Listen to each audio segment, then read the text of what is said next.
Right, so thank you very much. Dr. Awadh here, orthopedic surgeon, Malindi Sub-County Hospital. Welcome to this session for this evening.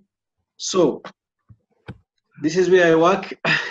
Sorry, it looks shabby. We are in the Bundus, trying to make this great country, reaching the far corners of this great country. So, in this presentation, I have no financial interest to declare. And I would like to set up my talk based on the objectives that are here. We look at some incidents that happens. Why do we need thromboprophylaxis? So the statistics that show us that we should or should not go ahead with the thromboprophylaxis, especially in orthopedic patients. And why in particular orthopedic patients? Are there particular risk factors for ortho that are not there in, say, surgical patients or medical patients? We'll touch a bit on the pathophysiology, clinical presentation, and maybe what tests should be done in case you suspect DVT. And then we'll discuss a bit on the available options for prophylaxis. And then look at some guidelines from reputable institutions. And maybe touch on one or two controversies that are being discussed currently. So as a way of introduction, we know vena thromboembolism or VTE encompasses two major components, as the deep vein thrombosis, DVT, and pulmonary thromboembolism. They are quite common. I mean, if you look at the statistics, more than 50% of hospitalized patients are at risk of developing because one of the risk factors is immobilized on the bed. And surgical patients even more so than the medical patients, and we'll see why. Now, if we had no prophylaxis, for example, for our patients, the pulmonary thromboembolism would be at the rate of 5 to 10%. And these are fatal in certain types of patients. For example, in general surgery patients, you'll have about 1% of those will be fatal. Whereas in total hip replacement or hip fracture surgery, as you can see from my slide there, our patients have a much higher, incidence of PTE being fatal if there was no prophylaxis that was being done. So again, without prophylaxis, deep vein thrombosis incidence, as you can see, in general surgery, about 10 to 40%, still high, but you can see in a majority of orthopedic surgeries, it's even higher, it's like 40 to 60%. If we do diagnose DVT, in the space of 1 month, 6% of the DVTs you diagnose would probably result in death. Whereas in pulmonary thromboembolism, 12% would result in death. But as you can see, even those that survive, you have accumulative 10-year recurrence rates that are approaching 40%. So basically, if you do get a DVT earlier on, in the next 10 years, it's likely to recur in 40% of the patients. So let's compare some of the groups, and this was one of my one of the studies that was done on the different subtypes of patients. This is the incidence of VTE, the prevalence in hospital patients, those patients that were admitted. So in general, you could see that hip and knee arthroplasty raise up to 40 to 60%, and major trauma, because most of us deal with trauma patients. 40 to 50% of those would develop VTE. So if you just look at surgical patients only, you'll find orthopedic surgeons are more at risk than other surgical specialties. Why is this? So this could be explained by the famous triad, Farkow's triad of 1884. This German pathologist, physician, who came up with a triad. And from that triad, those particular things that pertain to orthopedics, such as use of tourniquet, the patient is immobilized or on bed rest, this leads to venous stasis. Surgical manipulation of limbs, for example, may lead to vascular damage, whereas trauma itself increases tissue thromboplastin and this activates the extrinsic pathway, as we shall see in the diagrams that come. The use of PMMA, bone cement, increases also hypercoagulability. So these make particularly our orthopedic patients more at risk of developing DVT, PTE, that's more than any other surgical specialty. And you can see that a diagram trying to explain the varicose triad, how thrombosis occurs, the three components that need to be there, and all these three are there in our orthopedic patients. So explaining this further, as you can see, vessel wall injury from surgery, from trauma, whether it's an RTA, from manipulations while you're doing the surgery, from manipulations when you're trying to splint, an injured limb. Those would increase the chances of you getting a clot from it. Hypercoagulable states, patients who already are thrombophilic, protein C, protein S deficiency, factor V Leiden, those would be the patients that have thrombophilia. Any inflammatory diseases, mostly with the medical patients who have inflammatory diseases like, for example, rheumatoid arthritis. But these are patients who still come to you for orthopedic services. Somebody might need a knee replacement, hip replacement, and still has inflammatory diseases. So we'll be in a hypercoagulable state. Let's not forget pregnant women. We do meet pregnant women who have maybe had an RTA and got fractures that need to be fixed. We have ladies who on oral contraceptive agents. We have smokers. Those also increase the hypercoagulability of the blood. And the stasis, of course, is when you have immobility.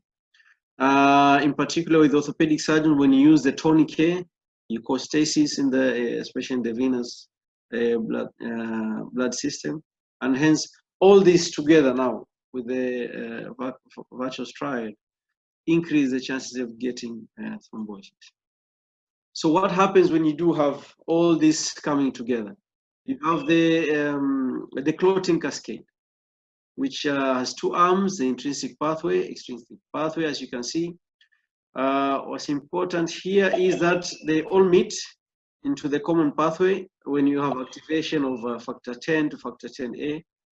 And then what's more important is that this exists in a balance. If there is no balance, then you go to one way or the other. Either you form a lot of the clots or you have too much bleeding. So in normal patients, normal circumstances, everything exists in a balance, including once the cross-linking of the fibrin occurs, then you have mechanisms of removing that out of the system before it forms a clot that's big enough and dislodges to form an embolus. So here what works then is the plasminogen changing to plasmin, which then degrades the fibrin into fibrin degradation products. And in this regard, we have some tests that can detect fibrin degradation products in the blood circulation that will help us in diagnosis or in suspected cases. So then, proximal DVT, where you have iliofemoral versus distal, the proximal ones, because the blood vessels are much larger, the lumen is much larger. When you do get a clot in that area, it will more likely tend to dislodge and form a thrombus. So in this regard, the proximal deviant thrombosis, like around the iliofemoral veins, would most likely cause you the acute as well as chronic complications. So it can progress to PTE, or you get recurrences from that. VTE being the most dangerous sequel. If it is symptomatic, within 1 hour, 11% of your patients would die at presentation. If they are symptomatic, mortality is still as high as 30% if it goes on unrecognized and untreated. So what we see clinically, most DVTs are occult and they resolve spontaneously. It's one of the reasons why this topic for today, thromboprophylaxis, appears to be, controversial or keeps changing. New ideas are coming in, others are for it, others against it. Some surgeries yes, some surgeries no. All because DVT is mostly occult and there is also spontaneous. Specific signs may be edema, may get swelling, tenderness, warmth erythema. You could get also PTE as the primary presentation without the other symptoms or signs of peripheral of the DVT. So the caveat here is that in 46% of the time, the clinical signs may be positive.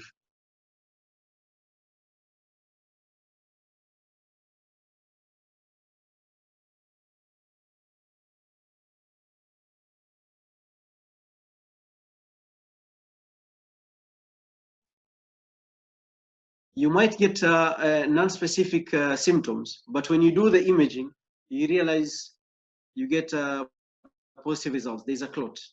No combination of symptoms and signs appears to be sufficient to give you, a sure clinical diagnosis. The much vaunted Homer sign, that is dorsiflexion at the ankle joint, gives you tenderness in the calf, is neither specific nor sensitive. It's positive only in a third of confirmed DVT, and it's negative in 50% of confirmed DVT. So basically, it's there. We can still use it as a clinical guide, but the caveat is if you don't see it, doesn't mean you have DVT.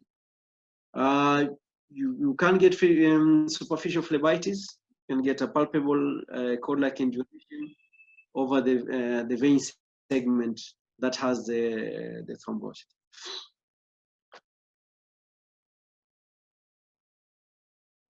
So then what happens? If you do suspect DVT, you have to risk stratify. So does this person fall under high risk or moderate risk, or that is the probability? This is a probability that whatever you're seeing in this patient is likely to be a DVT. And one model that's being used is a Wells resuscitation model. So clinically, if your patient has cancer of any type, either ongoing treatment or has been treated in the previous 6 months, you get a score of 1. If there was any paralysis, paresis, recent plaster, again, score of 1. Recently bedridden, localized tenderness, or the entire leg is swollen, or only the calf is swollen. You have pitting edema, collateral superficial veins. The part about recently bedridden, you can also include if you have traveled long distance, especially by air, you get immobilized in a long over the long haul. So that should give you ring bells that maybe this is DVT. So if there is a possibility of an alternative diagnosis, likely in DVT, then the score is -2. So you add up your totals, and if you score 0 or less, because it can be less because you have a -2 somewhere there, then that's a low probability. If you have moderate, 1 to 2, high, 3 or more. And so what happens next?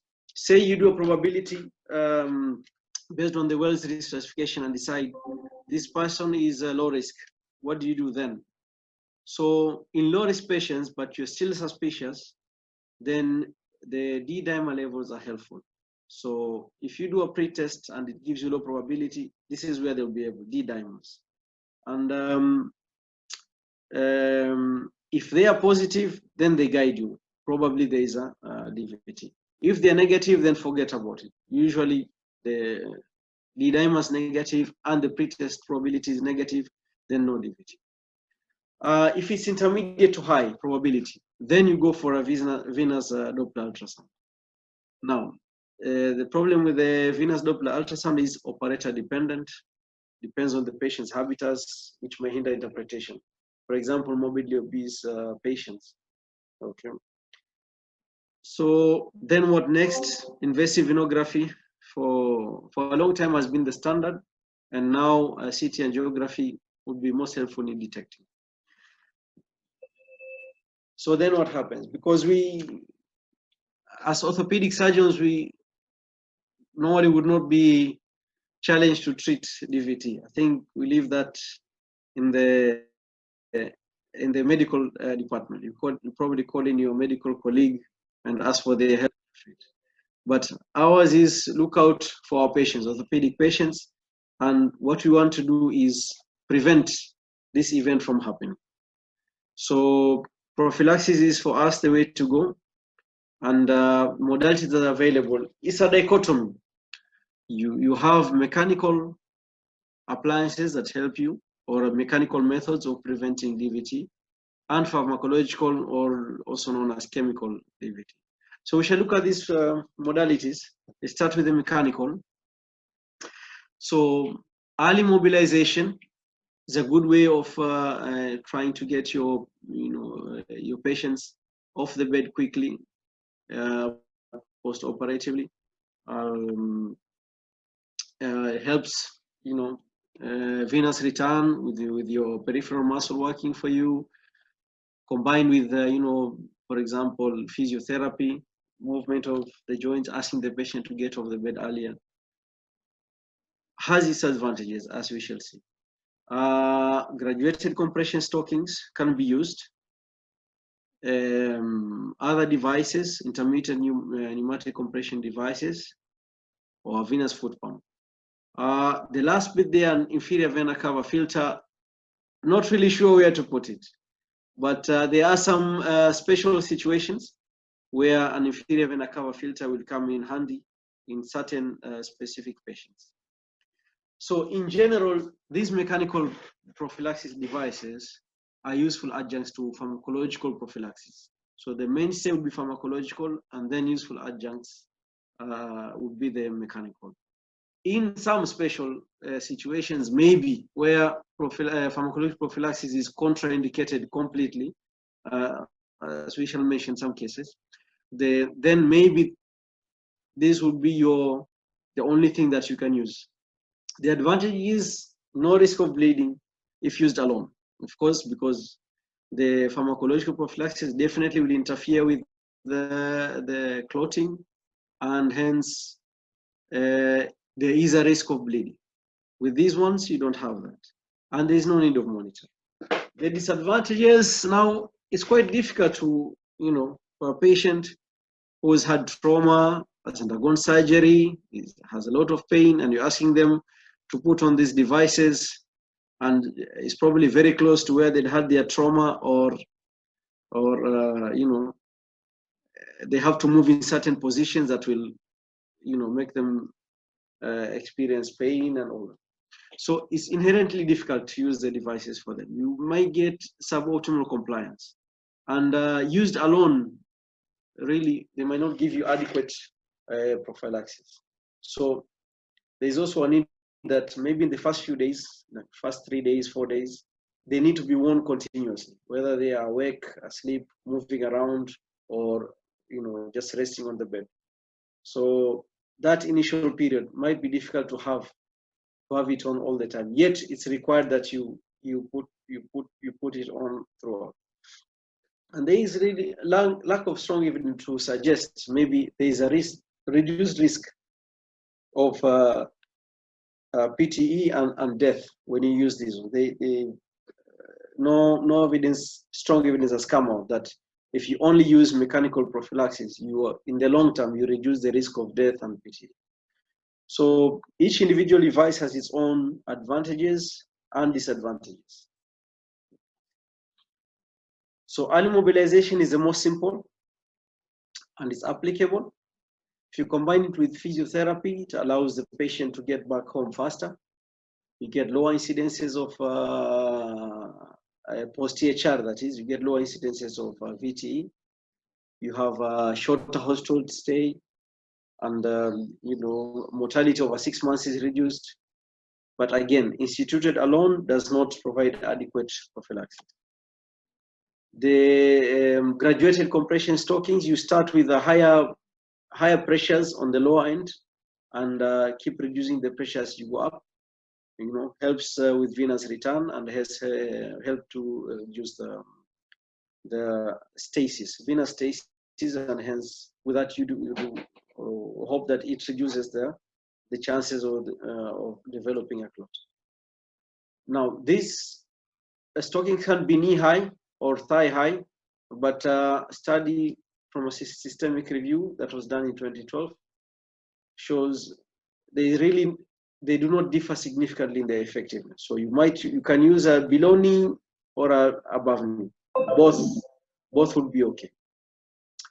Then the other issue with this, they need to be fitted. If somebody has a smaller in size, you need a smaller size. For obese patients, you need larger sizes. So some may not find the sizes that fit their legs, maybe, but they need to be sized and fitted. So that may be a disadvantage in a way. And then if they're too tight, maybe they got a smaller size than they should, they do cause tissue oxygenation impairment in the area where they are being worn. The other device is the intermittent pneumatic compression device, also known as the external pneumatic compression. As you can see from those from the two diagrammatic presentation, the pictures, you have like a wave, a wave of compression. You have first one going upwards, second. You can have the device. If you do have a portable battery, it helps with the compliance because the patient can move around with it. And since in the first few days you need to be wearing it throughout, and maybe the patient would like to move around, or you discharge the patient in 3 days time before, you still need them to be wearing the mechanical compression device. Then with a portable battery, that makes it easier. So the advantages of this is that they reduce venous stasis, improve the blood flow velocity, and they do reduce, they increase circulating fibrinolysis by reducing the plasminogen activator inhibitor levels. So there are different types of these devices. There are those that are asymmetrical as you go up the leg, and there are those that just one size fits all. The whole leg is just under the same So between the two, the same symmetrical one appears to be more efficacious because of the differential in the pressures as you move.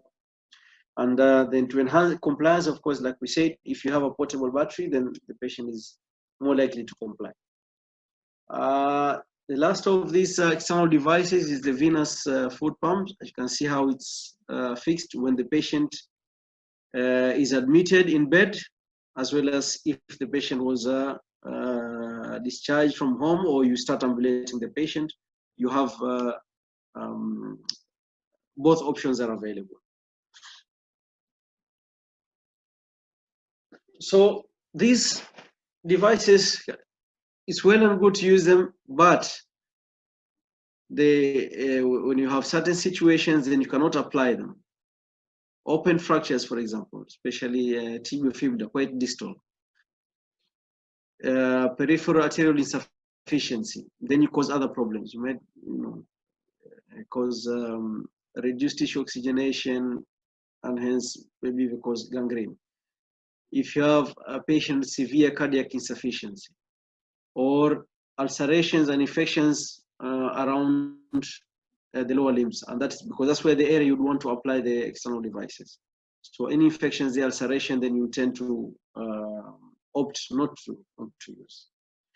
So let's just resume. Individual devices have their own advantages, but they also have some disadvantages. So the American College of Chest Physicians 2012 guidelines recommend that the mechanical prophylaxis devices be used as adjuncts together with pharmacological prophylaxis. On their own, they will not give you sufficient cover. So in certain cases where you're not able to use the other the mechanical devices, but you still need like a physical barrier to prevent the clot from going up all the way to the, because you see the most severe sequelae of DVT is pulmonary thromboembolism, and your femoral stroke iliac veins with their wider lumens are the ones which will probably let this thrombi through, and so just going just above that bifurcation and just below the renal vascular bed, and place this, you probably not probably, you will need our other colleagues, the vascular surgeons, to help us in this in case the need arises in patients that are not able to have other types of DVT prophylaxis. So when anticoagulation therapy is contraindicated in patients who have a high risk of falling, hemorrhagic stroke, patients with intracranial tumors or metastasis, or anyone with a bleeding diastasis from any other cause.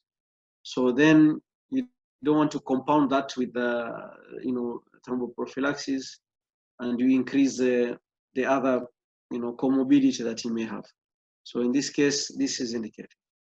The devices come in two forms. It could be a permanent device that stays forever, or a retrievable one that you use only when you need it, for example, just during the surgery, immediately post-op, then have another procedure for removal. So basically, they're there to just provide like a trap for the emboli, but they still leave the lumen, the blood flow through the lumen preserved. So next we look at the pharmacological prophylaxis, and again the clotting cascade, and this is where you will see, you take a look at it and see at what points you probably be intervening, and the types of medication that will be used to intervene in certain areas. So we'll be referring to this to this cascade all the time as we go through the pharmacological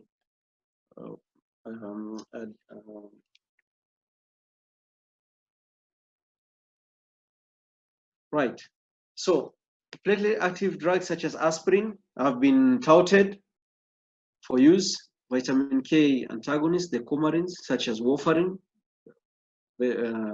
old molecules, heparins, which can be unfractionated or the low molecular weight heparin, and then fondaparinux, and the newer oral anticoagulants, newer oral anticoagulants, such as the direct factor 10A inhibitors. So now, looking at aspirin, a low dose of between 50 and 100 is probably sufficient. Of course, COX-1 inhibitor, this and NSAID, but also has an antiplatelet activity. Superficially, if you just take a look at it and say, okay, aspirin is cheap, it's widely available, it's oral, there's a possibility of OD dosing. This is the perfect medication for the patient.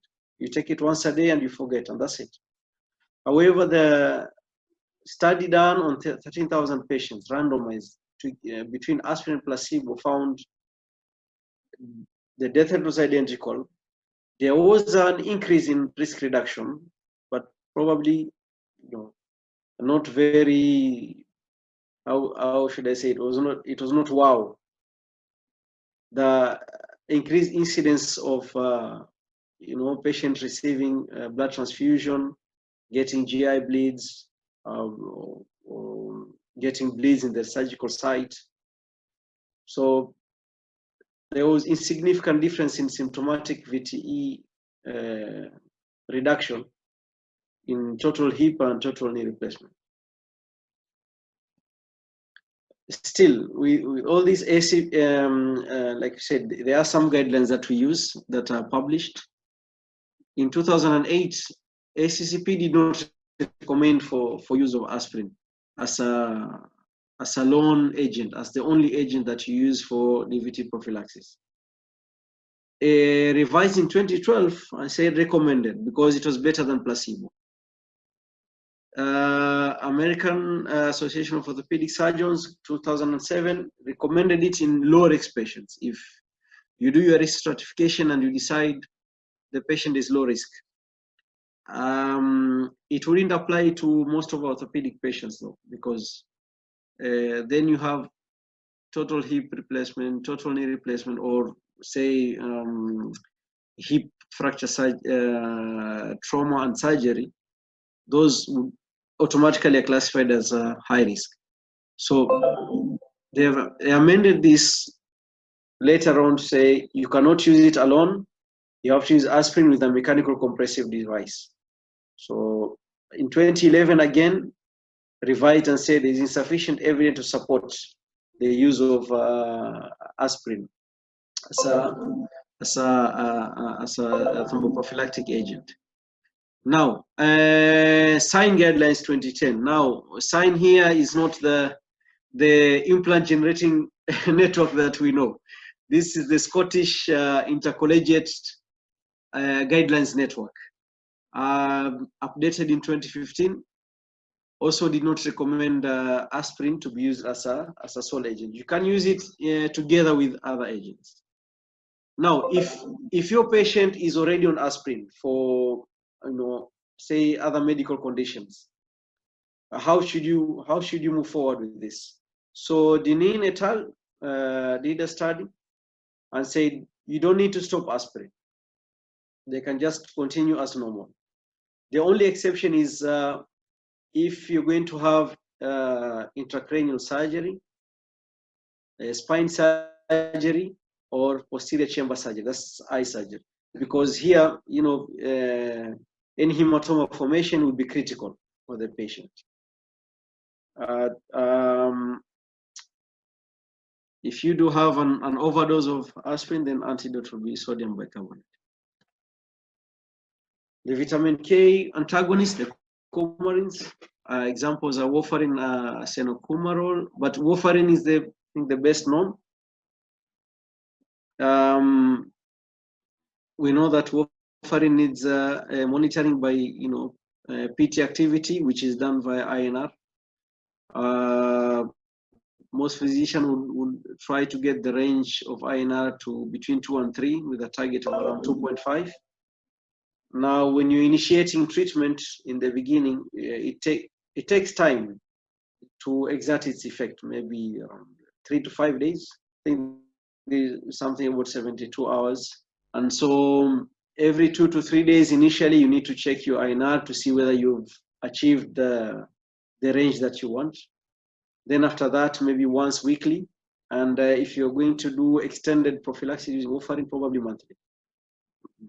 Other than that, because it takes time to initiate, then you need to use it with something else that will probably give you immediate anticoagulant activity until the warfarin takes effect, and then after that, stop and continue with warfarin.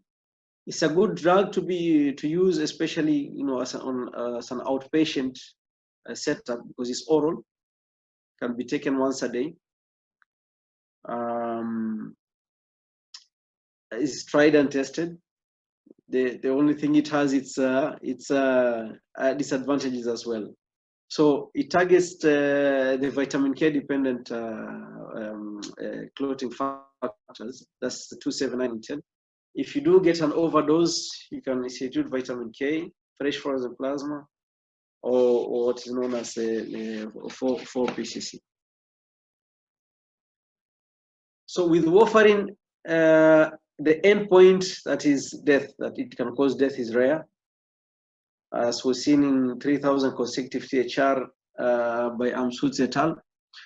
He found when using warfarin and follow-up of these patients after total hip replacement, there were no deaths as far as his follow-up was concerned. In terms of effectiveness, almost as effective as the low molecular weight heparin. It's orally administered, so beyond discharge, to the extent prophylaxis is possible. However, you need regular monitoring. The INR is expensive, time-consuming for the patient.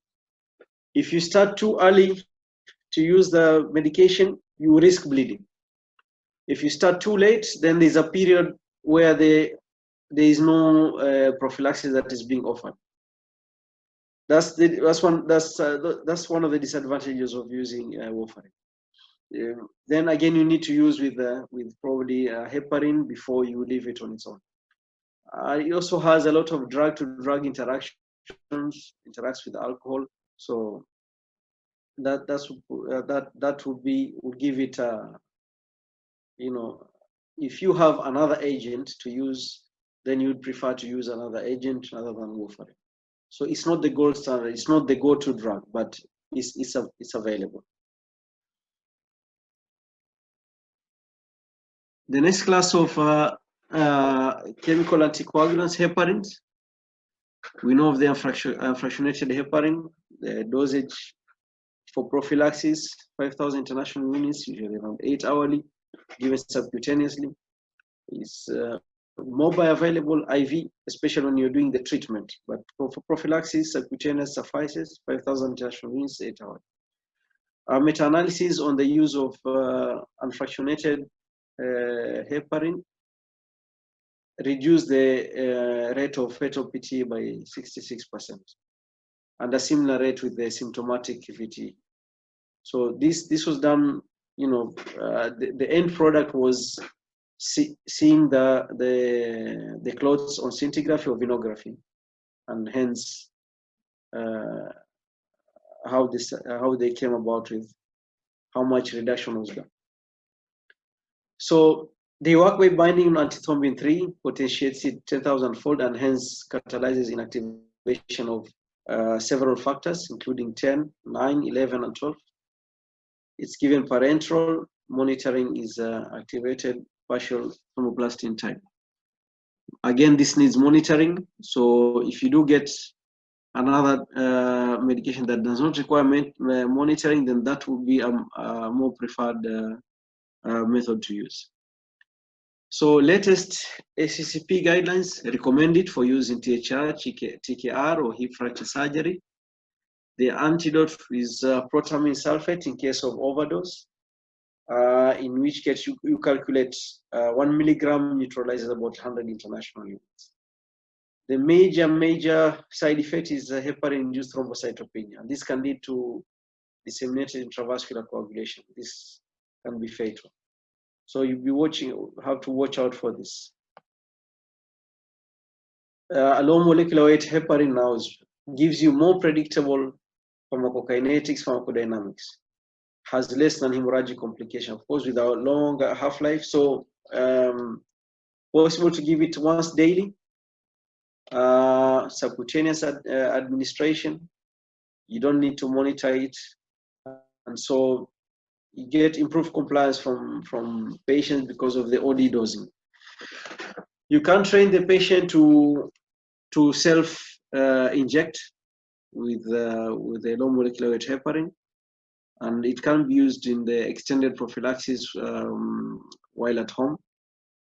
Or if you do have somebody who is skilled and can go to the patient well enough, or you can train a family member to administer it. That will be the only downturn with the low molecular weight heparin. Otherwise, multiple studies have concluded that it's more efficacious than other agents, and hence considered the gold standard. Almost all the guidelines that you look at would recommend the low molecular weight heparins as the standard over other agents. So Friedman et al. In Clinical Orthopaedics, you looked at extended use in total hip replacement. So if you extend this to about 5 weeks post-op, then you reduce the risk of DVT by more than 60%, as well as the risk of symptomatic VTE, or both over 60%, so quite good. What is known as the number needed to treat to prevent one case of DVT-PT with the low molecular weight heparins was noted to be 37. So it's quite cost effective, because if you look at, if somebody gets DVT-PTE and you have to investigate and then treat, the cost of doing that is quite high. So it is quite cost effective to use low molecular weight heparins for prevention. So in the class of low molecular weight heparin, we have enoxaparin. Recommendations are 30 milligrams subcutaneous BD. That's if you use 1 milligram, around 1 milligram per kg per day, and you split it into 2 doses, around 30. But you can use another calculation of 1.5 and use it once a day. So personally, I use the 40 milligrams subcutaneous once a day, and it's as a prophylaxis. That's okay. Other low molecular heparins exist as well. Heparin, naparoid, tinzaparin, adeparin. So you have to be careful, because if you're used to one and you're used to the units that are used, and then you have another one that's available, then you need to check you need to be careful with the units, because they're not all the same. The dosages given are different, and as well as the duration. So my next group is the fondaparinase, which is a pentasaccharide. The originator named it Arixtro. It's an indirect factor 10A inhibitor by binding to antithrombin 3. So in comparison, a comparison done by Turpi et al. Between fondaparinase and enoxaparin overall found that the rate of reduction of DVT at 11 days was better with the fondaparinase, beta-saccharides, than with the enoxaparin. That's 13.7 versus 6.8. It's also administered subcutaneous once a day, has a longer half-life. If you're not using epidural catheters, you can give it as early as 6 hours post-op. Yeah, however, if you do use the epidural catheter, you can use 12 hours after removing the epidural catheter. Of course, just like with spinal surgery, intracranial surgery, you don't want to cause bleeding in those areas, which might cause other complications. Now, you need, at least for fondaparinase, you need a renal clearance at least of 30 minutes per minute, more than this minimum.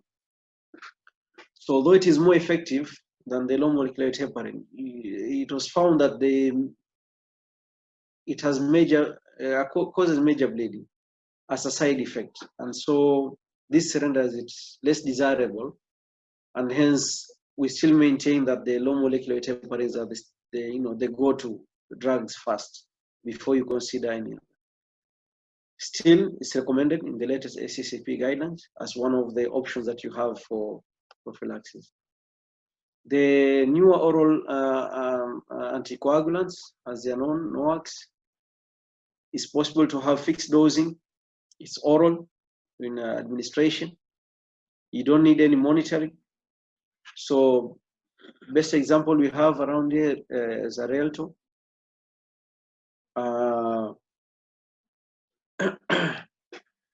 Dabigatran, also known as Pradaxa, is selective, reversible, a direct thrombin inhibitor. the dosages is, they have all the advantages that maybe the injectable types may not have.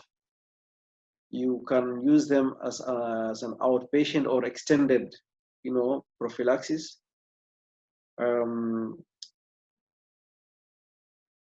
They have been recommended for use in total hip, total knee replacement. Some have not yet been evaluated for other surgeries, for example, hip fracture surgery. So, but this is set up April 2018. We are in 2020, so probably something is being done to check whether they can also be used in the hip fracture surgery.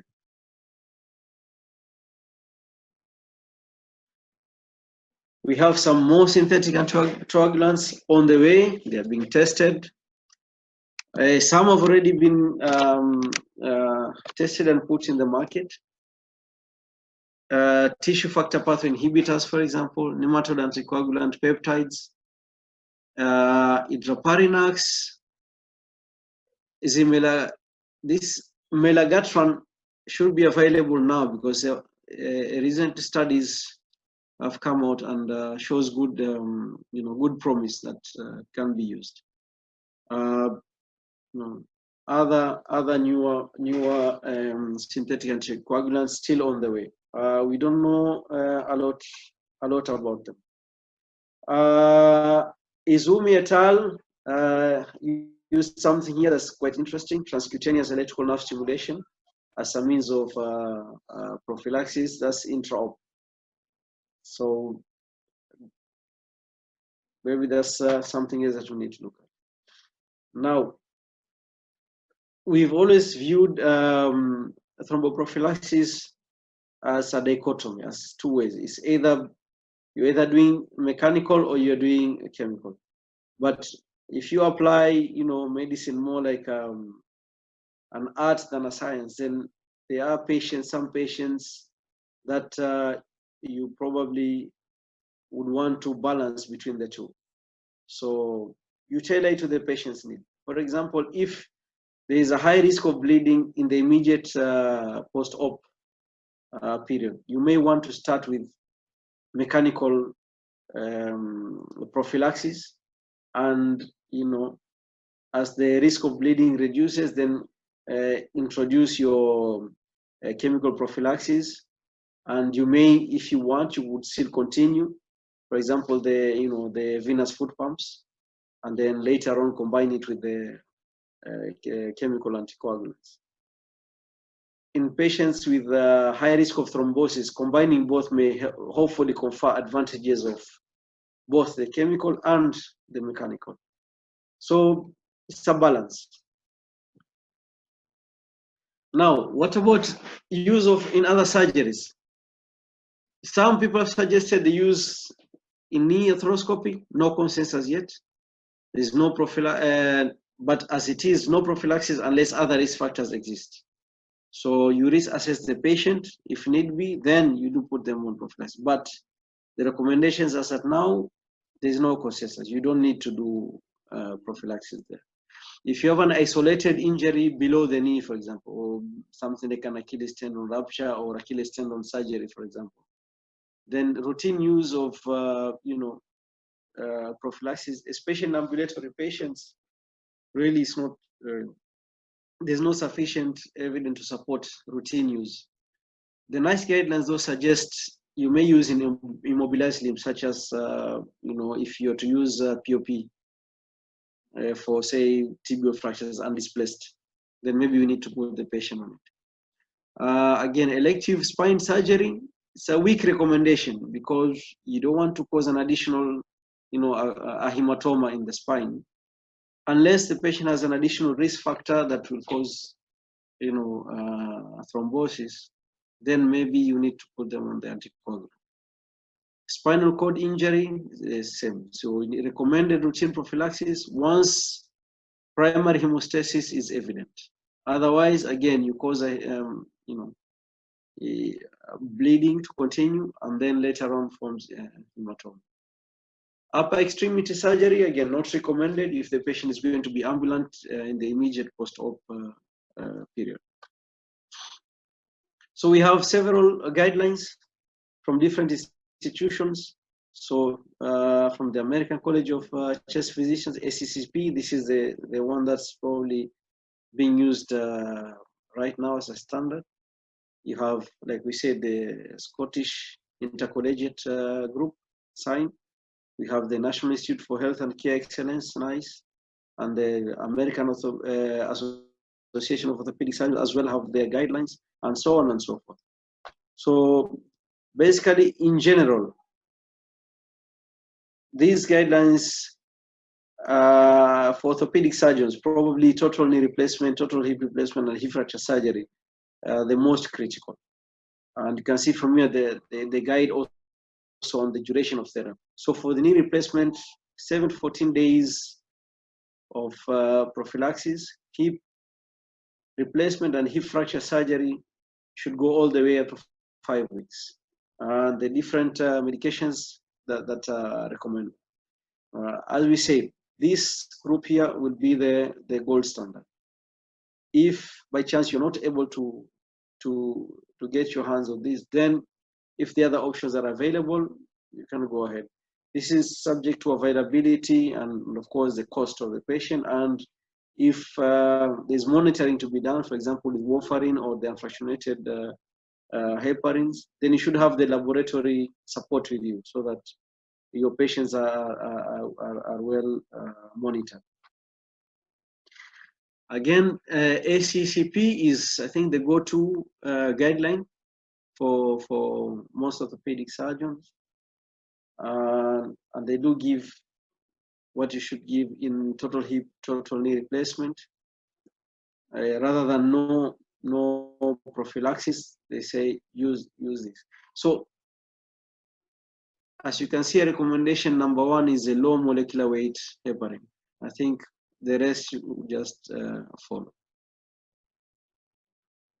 Again, if you have American Association of Orthopedic Surgeons, you can see in all, whether you have a pulmonary embolism, a standard risk or major bleeding standard risk, you can see low molecular weight heparin appears almost in all the areas, and then other agents will follow. So in conclusion, orthopedic surgery patients appear to be at high risk of developing VTE, especially those undergoing total knee, total hip surgery, and those who have had hip fractures and then undergo surgery for the same. So you should recommend adherence to guidelines such as ACCP or NICE guidelines or AAOS or our own local guidelines if we have those. And those can be standardized so that everyone is on board. You can use the same. Prophylaxis with low molecular weight heparin is most recommended in preference to other anticoagulants. And then we still have some controversies that still exist. For example, use of aspirin as an anticoagulant, as a thromboprophylaxis for surgery, orthopedic surgery. Or do we not give thromboprophylaxis for lower limb surgery other than THR, TKR, and hip fracture? And whether we do or we don't give in any other surgery like upper limb surgery. Those are some of my references. Thank you very much. Thank you, Dr. Hamed, for the presentation. I think we'll just go straight into the questions. You're able to access your charts, Dr. Hamed? Yes, let me check it. As Dr. Hamed goes to the questions, just to let you know, after we're done with the questions, just before Mr. Sanjay comes up, there will be a poll. Kindly fill it in even as at now. You're able to, during just around the end of the Q&A, the poll will be put up. Kindly fill that in. It will help in getting your CPD points as well. Dr. Hamed, you can start with the questions. Okay, I need to see this here. Oh, they're coming in thick and fast. Let me see how far I can go. All right, so. Oh, indications of IVC. That's the so I think you meant IVC filters, inferior vena cava filters. I think we covered that during the presentation. We do have some specific patients who would probably not, you would not be able to take to give thromboprophylaxis. At the same time, there is a risk of bleeding.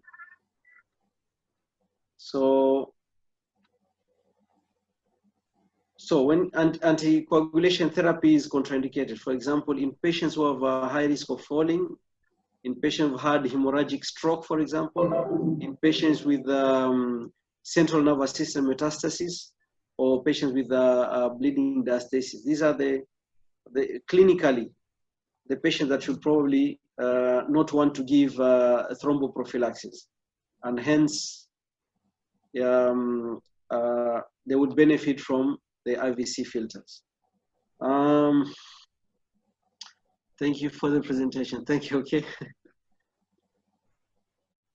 Effect of age, yes, definitely.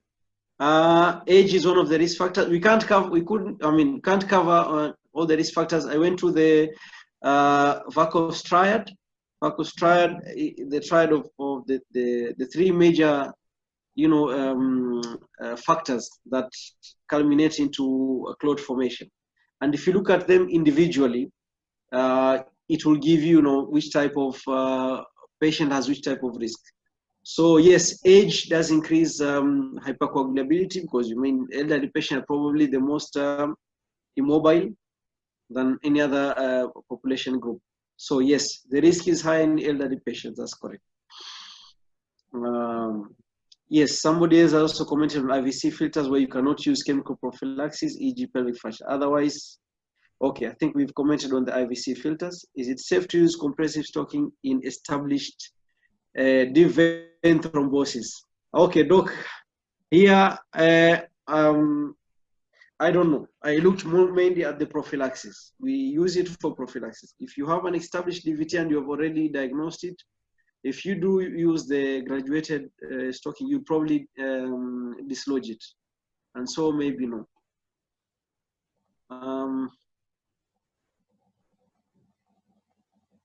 See if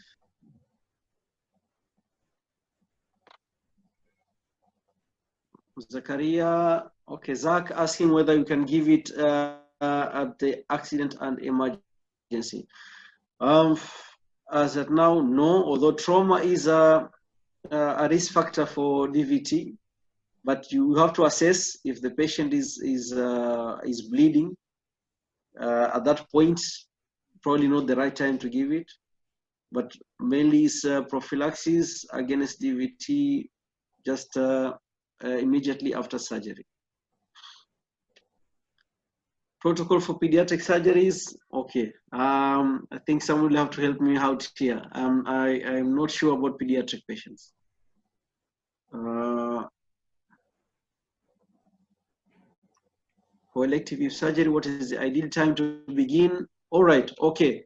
So what is the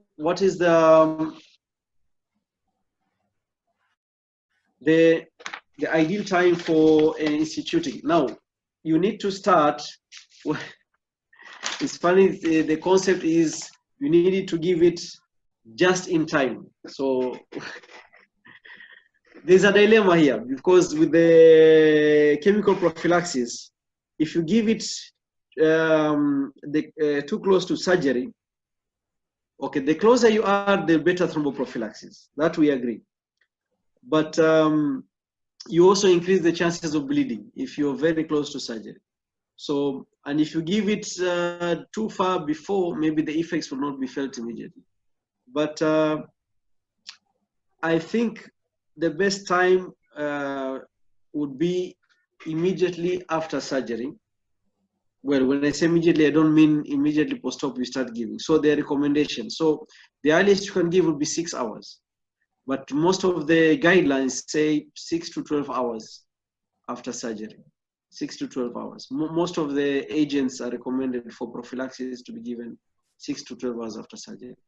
What would probably be a caveat is if you have your epidural catheter, then you need to wait. You need to wait until the epidural catheter is out, and then wait 12 hours after that, and then you start. I think during this time, then your mechanical prophylaxis should come in, and they will help you out at this point. So yes, just in time prophylaxis. That's probably is what I would say. The optimal moment to administer is probably around between 6 and 12 hours.